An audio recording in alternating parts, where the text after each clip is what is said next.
people call me a terrorist. I consider myself a teacher.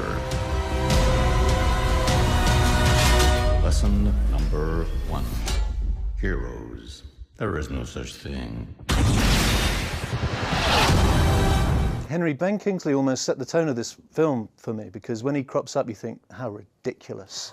And then halfway through you think, actually he's very funny and he's striking just the right note for this. And I went in thinking this is going to bore the hell out of me, and came out actually really liking it. I partially enjoyed it. I think it takes a good 45 minutes to get going, and then once Sir Ben comes into his own, then you can really start getting into it. I'm kind of really divided with the Marvel films in general, though, because they're getting increasingly well written. They're all in this kind of elaborate network of storylines that weave in and out of each other with the Avengers, etc., etc. Yeah. But at the same time, I'm so bored of sitting through the credits for that kind of witty post-credit scene that might lead on to another film. Fed up with waiting for Stan Lee to pop up at some moment as well, in the inevitable cameo. I'm really fed up with Iron Man, the character, and I think Robert Downey Jr. is as well to some extent. You know, he's just become this smarmy, self-regarding to the point now where he's got anxiety attacks. And that's this kind of Batman-esque thing to bring it back to a real character rather than him being a superhero. And there's just so many elements of the franchise and Marvel Comics films in general that I'm bored of.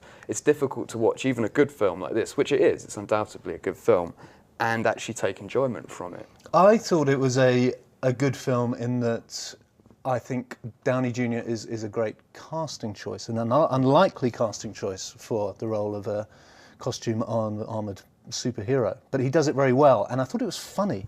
It's got a kind of a rueful, wry, kind of playful quality to it that I really enjoyed. Even if this is more lighthearted than, say, Thor or Captain America, I just think, what's the point in watching this? I know exactly where this is going to end, and it's going to end with him triumphant, as a superhero story should.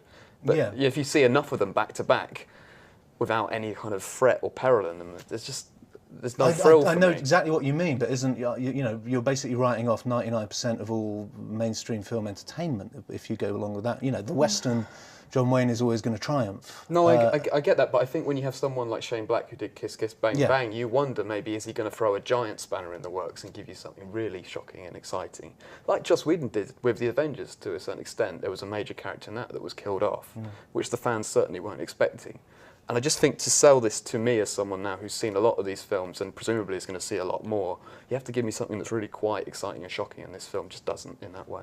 Honestly, there's 100 people who want to kill me. I hope I can protect the one thing I can't live without.